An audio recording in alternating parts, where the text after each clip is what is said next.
Ngayon naman ang ating topic ay ating pag-uusapan ang isa sa kilala at batikan na broadcaster sa bansang Pilipinas. Miguel Castro Enriquez ang tunay niyang pangalan at Mike Enriquez kung tawagin sa kasalukuyan.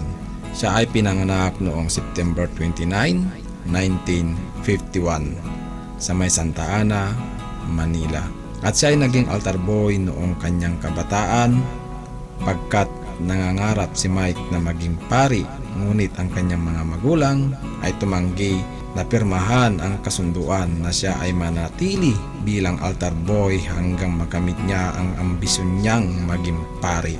Kaya si Mike ay nag-enroll na lamang sa may De La Salle College, kung sa panahon natin ngayon ay De La Salle University na. At siya ay kumuha ng kursong EB Liberal Arts of Commerce at nai-graduate niya ito bilang Broadcast Management. Mula noong 1969, nagumpisa ang kanyang karir bilang staff announcer ng MBC, Manila Broadcasting Company. At isa ito sa pinakamatandang istasyon sa Pilipinas ng DCRH na pag-aari ni Mr. Fred J. Elizalde, o sa madaling sabi ay FJE Group of Companies. Noon, naging bihasa na si Mike Enriquez sa kanyang trabaho bilang broadcaster reporter, news editor, program editor at naging station manager. At siya ay nagpalipat-lipat ng pinasukan na kumpanya tulad ng Freedom Broadcasting Radio Network at Radio Mindanao Network o RMN. At naging disc jockey rin siya ng Melo Touch 94.7 at nabansagan siyang Baby Michael. At siya ay nasa likod din ng nakamit na tagumpay ng DWKC 93.9 at napanatili nila ang sa rating ng ilang taon.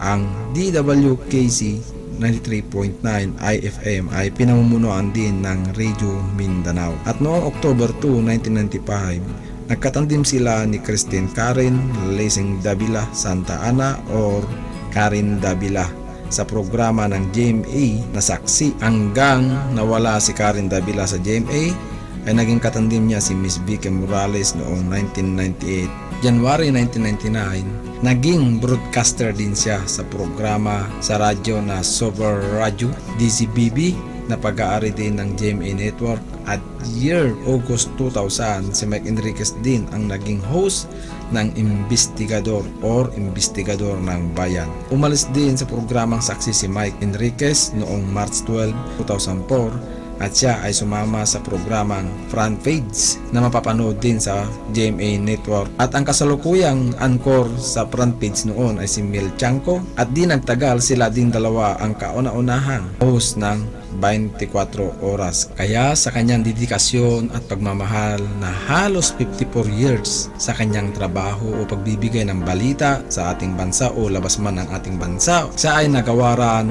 ng titulo o award ng iba't ibang larangan o industriya. Tulad noong 1999, ang kumpanyang Asian Television Award ay binigyan siya ng Best Newscaster Award, Golden Dove Awards, Best Male Newscaster, Cadoroy Valencia Broadcaster of the Year Award. Noong 2000 naman ay nakatanggap si Mike Enriquez ng Best News Presenter, Best Newscaster for Television, Best Public Affairs Host for Radio, Best Male Newscaster. At noong 2001 ay nakatanggap naman siya ng bilang Best Public Service Program Host ng Investigador. At noong 2002 ay nakatanggap naman siya ng mga award mula sa Catholic Mass Media Awards bilang Best News Commentary, Best TV Newscaster Metro Manila, Best Public Affairs Program Host. At noong 2003 naman ay nakatanggap siya ng award na bilang Best Newscaster Award, Gold Medal Award. At noong 2004 ay nakatanggap po siya ng award na Outstanding Television Host mula sa US Film and Video Festival.